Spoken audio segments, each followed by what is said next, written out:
Good evening, ladies and gentlemen. Javier here with The Real Javier Novoa, a channel, a platform, a modality where we apply the principles of philosophy, spirituality, mysticism, and business to rapid lifestyle transformation.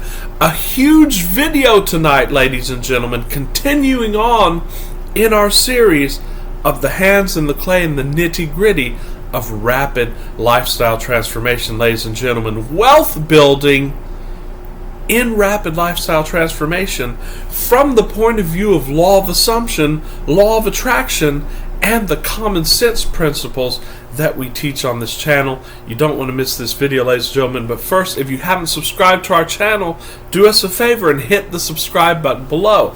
Because not only does it help us get the word out by getting the algorithm into our favor, it will also enable you to get alerts for all of the daily videos that we release on rapid lifestyle transformation, and you will be joining a community of master manifestors. So today, on The Real Javier Novoa, continuing on with our series, I want to go into wealth building. And this is going to be sort of a 101 on wealth building from the point of view of our modality. And it's a very difficult video to attempt to make, and the reason for that is because our subscriber base and our audience is so broad. Some of you may have zero net worth and be thousands of dollars in debt. Some of you may be millionaires. So it's very difficult to give a one-size-fits-all conversation, but I will here attempt to go into the general principles of this that anyone can apply. So first of all, why wealth building? Especially being that in our modality we know that we are divinity at root and there is no physical, and there's nothing to do really on the physical except realize our divinity, and that's true.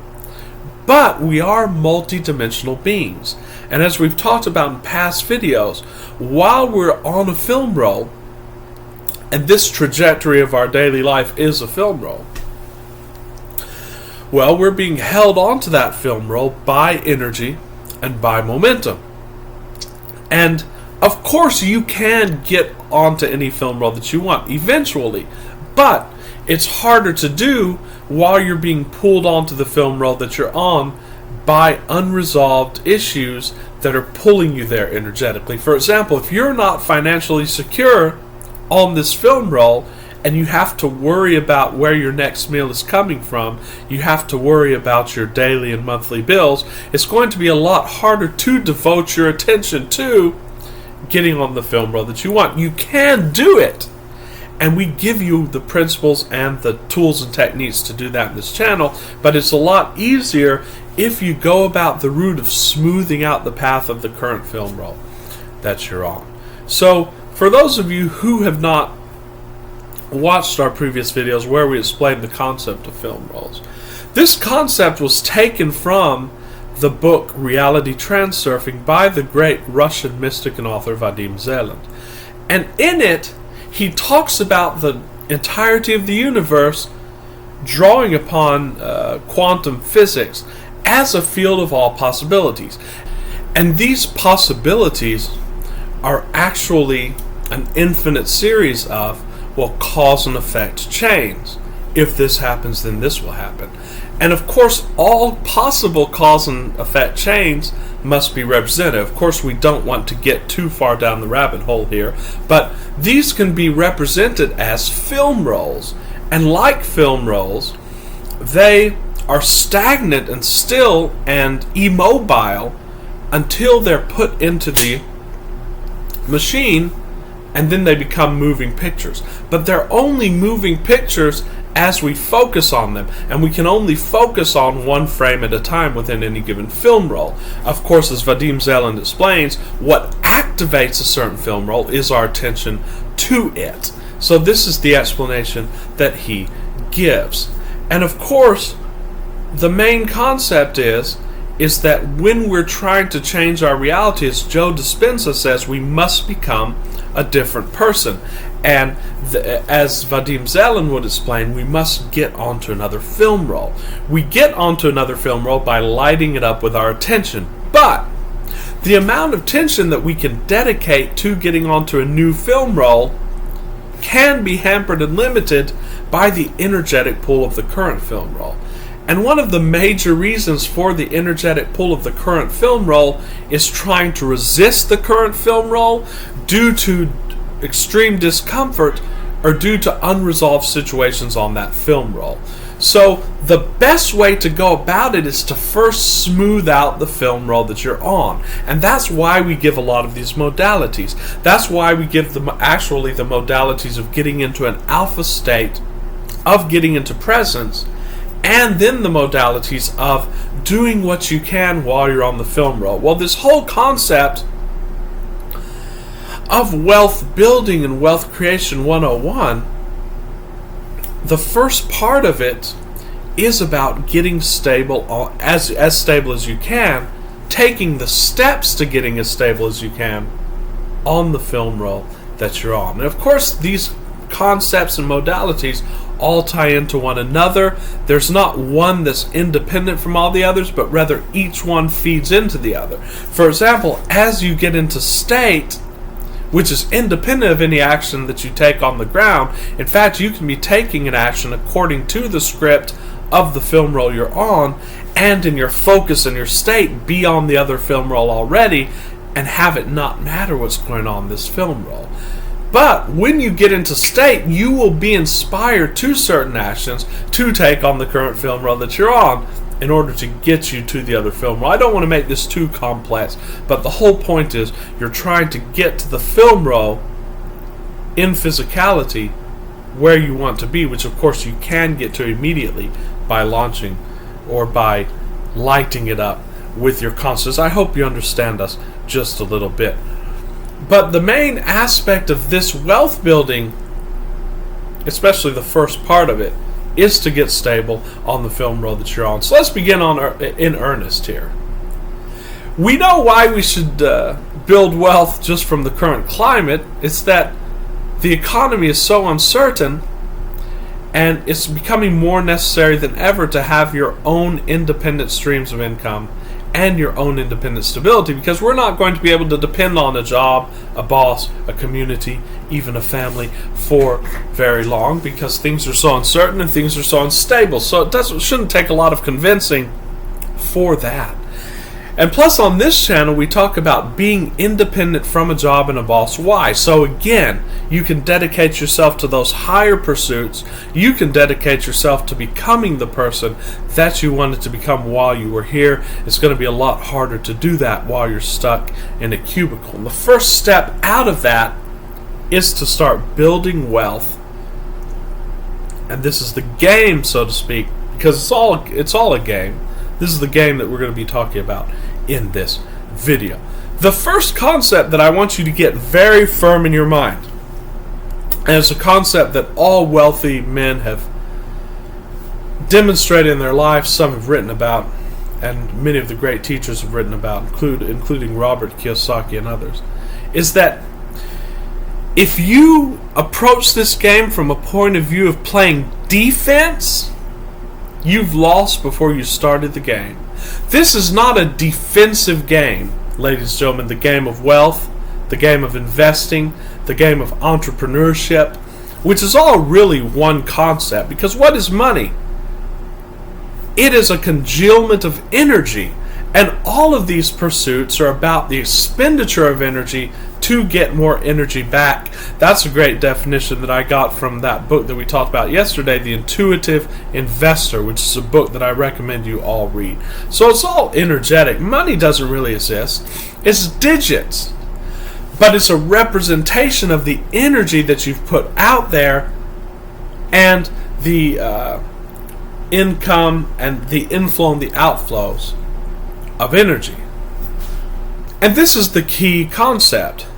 There has to be outflow in order for there to be inflow. Many great teachers have talked about this, and I don't want to risk being cliche, but it bears mentioning that when you breathe, if you try to breathe in but not breathe out, eventually you're in big trouble because you're not releasing the carbon dioxide. If you try to breathe out and not breathe in, very soon you're going to be in big trouble.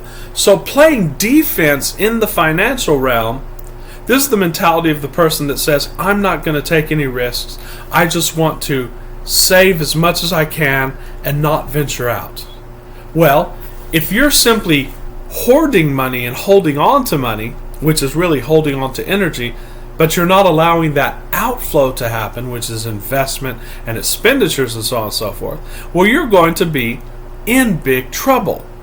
Even the illustration of the person that keeps his money under the mattress, so to speak, he's going to be in big trouble because of the great inflationary pressures that are going on. Also, if you just keep your money in the bank, well, you're still going to be eaten away by inflation, and that money could disappear at any time. We're seeing with the bank runs and so on and so forth. Nowhere is safe when you simply approach it as trying to hold on to something. That feeds back into the spiritual modalities and the philosophical modalities that we keep going into in this channel. It's a dance, ladies and gentlemen. It's an exchange. You have to get that firmly in your mind. So, you cannot play defense.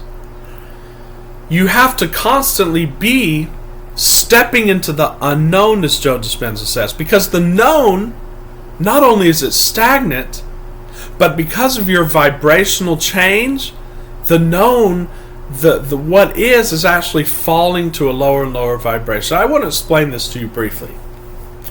Let's just take the simple emotional scale of Abraham Hicks, with depression at the bottom and joy and love at the top. Just let's take the money issue here, and let's make it very simple. If your net worth is $100,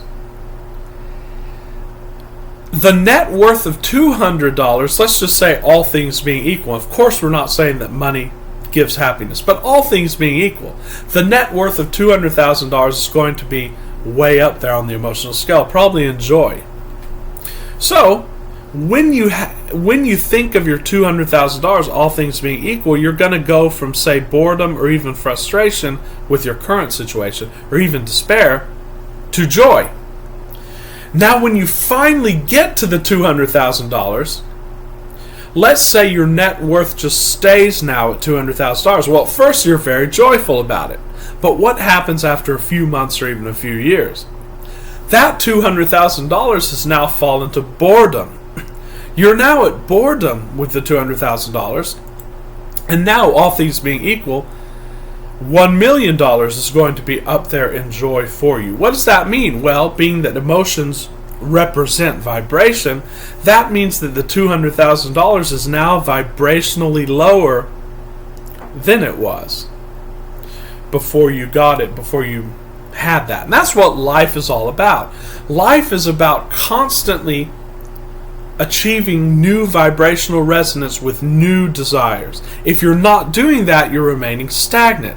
It's just like stagnant water. What happens to it? It becomes foul. It's just like blood that is stagnant and not flowing, and it's just like oxygen that's not flowing in and out. So you can see my example here. If you're not playing an offensive game, you're vibrationally stagnant, and sooner or later, that's going to cause you to fall behind, and that's going to cause your life to worsen.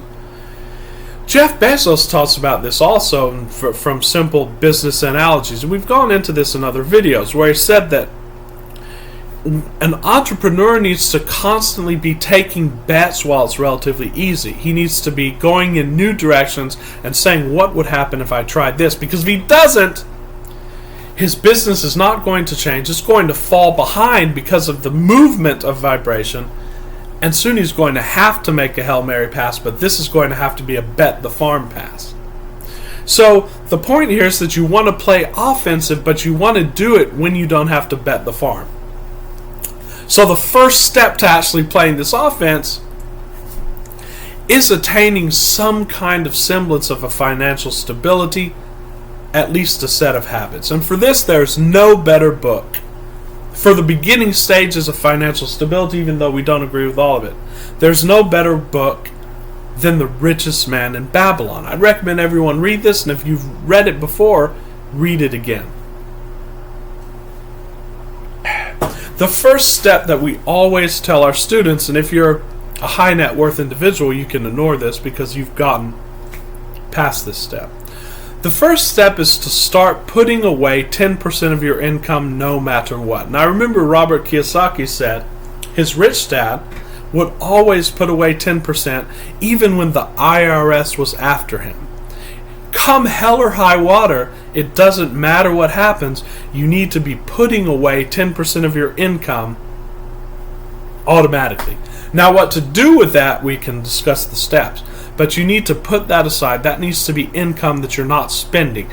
If you cannot do that, due to habit and due to vibration, start with 1%. Always start with something easier than you think necessary, but not so easy that it's going to not cause you to have any growth whatsoever. So if you can save 5%, save 5%. But I want you to make sure that you have a time frame plan to get it to 10%.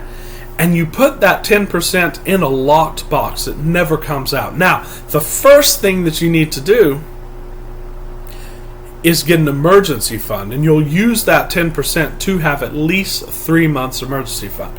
I know that many of the wealth authors talk about 6 months to a year, but for someone who has no savings, that's going to seem like an impossible dream. Start with just 3 months, and that's even going to be hard for a lot of people. If you can't do that, focus on starting with 1 month. I want you to put away just 1 month of expenses. This is going to give you peace of mind. It's going to free up your energy so that you can begin focusing on what your actual intention and desire is. This is not about your intention, ladies and gentlemen. This is about getting your energy balanced. Remember, money doesn't exist. Physicality doesn't exist. It's all about energy. And this is all about balancing your energy. So I don't care if you're a student. I don't care if you're about to have your house foreclosed on. I don't care if you're in thousands of dollars of debt. The first thing that you have to do before you pay anyone, even if you have to hide it in your mattress, even if you have to bury it because people are after you, have that month to 3 months, and I'd say go for the 3 months if you can, emergency fund. That's going to give you a lot of peace of mind before you pay any debts, before you work on anything. After that, the whole debt situation is very difficult because a lot of people are in debt and it's affecting their credit in a very negative way. And I'd say that credit does have some importance, but it's not as important as everyone makes it out to be, because if you're applying these modalities, it's not going to matter what your credit is, because you're going to be able to generate independent streams of income. Of course, if you can have good credit, that's nice. I know a lot of very successful businessmen who have bad credit because they have a lot of debt. And many of the great men of wealth work on debt. And there's nothing wrong with debt. The only problem with debt is if they're forcing you to pay it and if it's robbing your peace of mind.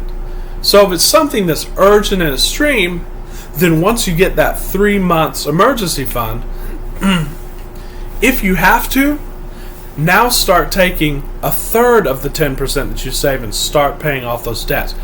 Take the 2/3 of what you saved and save that until you get a 6-month emergency fund. I don't want you to do anything until you get a 6-month emergency fund, unless you're inspired to do so, and that's the thing. All of these guidelines I'm giving you are breakable at the point in which you're inspired to do so. So if you don't even have an emergency fund, but you're inspired by spirit to invest everything that you have in a certain business idea that you have, and you feel emotional resonance with that, you have to take that step, and it doesn't matter. And your emergency fund is going to be multiplied. But for a lot of you, you're not even going to know whether that's inspiration because you're not practiced enough in it. We give you the tools to practice hearing your inspiration, hearing your intuition. But for those of you who know. But this is just the general path for the majority of people to follow. You want to get a 6-month emergency fund. That's going to give you peace of mind. And then that's going to allow you to have other options as we go on here. Now, the next concept is right after that, you're getting into the offensive. You are already a person of wealth. Because in my mind, being a wealthy person is not about net worth, it's about mentality, and it's about the way you approach things. A Richard Branson, when he was poor, I'd put a lot more money on him than a higher middle class person who's comfortable and who makes $200,000 a year. I'd put much more money on the poor Richard Branson. So now what you do is you're going to the offense. And there's a modality of investment, but right now I don't want you to focus on investing in the stock market for the long term, unless you want to be an investor as your primary source of income. Now, if you want to be an investor and a trader as your primary source of income, then get in there and do that. And you want to study the modalities of investing. You want to study the modalities of trading. You want to practice in that. And you want to find the technique that works for you.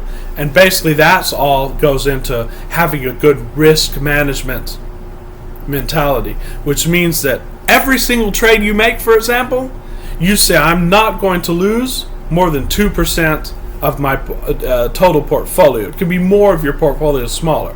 But this is what the great risk management teachers say when you're investing and when you're trading. They say, once I lose that 10%, I sell and I'm out no matter what. You don't stay in and try to make it. And for a lot more information on this, you can read the great book, The Zurich Axioms. And it talks about this. It talks about risk management. It talks about taking your profits too soon.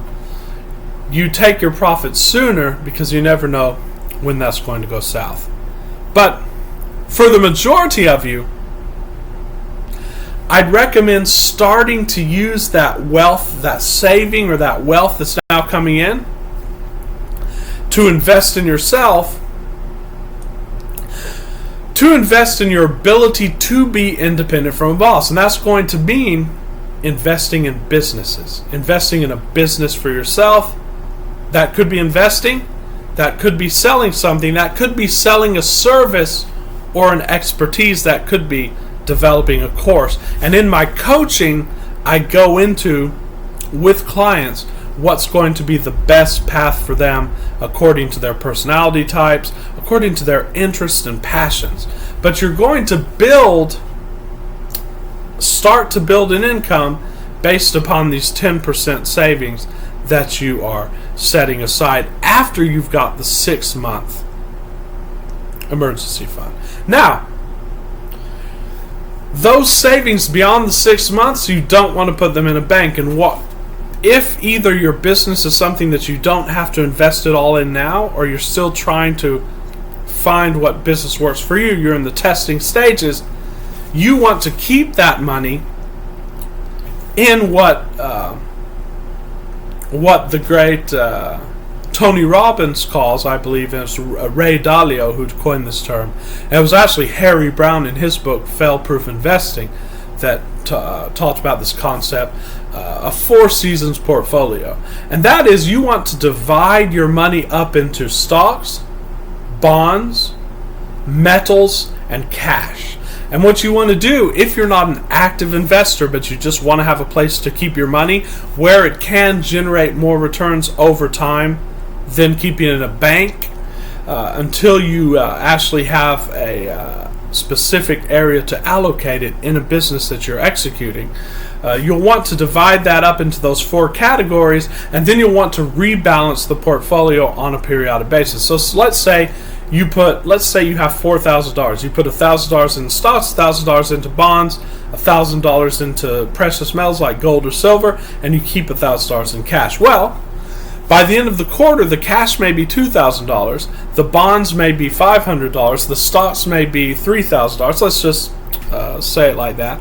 Well, you want to rearrange that portfolio and sell certain portions to buy the other portion until that portfolio is rebalanced and you have 25% in each of the categories. And we can go into this in more detail. But that's an intelligent way to keep your money, not having to be an expert in the stock market, but the ability to keep that money there and to hedge against risk and to have a much higher return than you would gain in just a bank account. So doing all this is going to free you up and enable you to go on the offense. Now, how do you go on the offense in wealth creation? And this is very aloof from money. It has nothing to do with money. And that's the tool between your ears. And in fact, that's your personal chat GPT. It's something we've talked about incessantly in our videos. And that is journaling, ladies and gentlemen, contemplation, and learning how to find and tune into your intuition.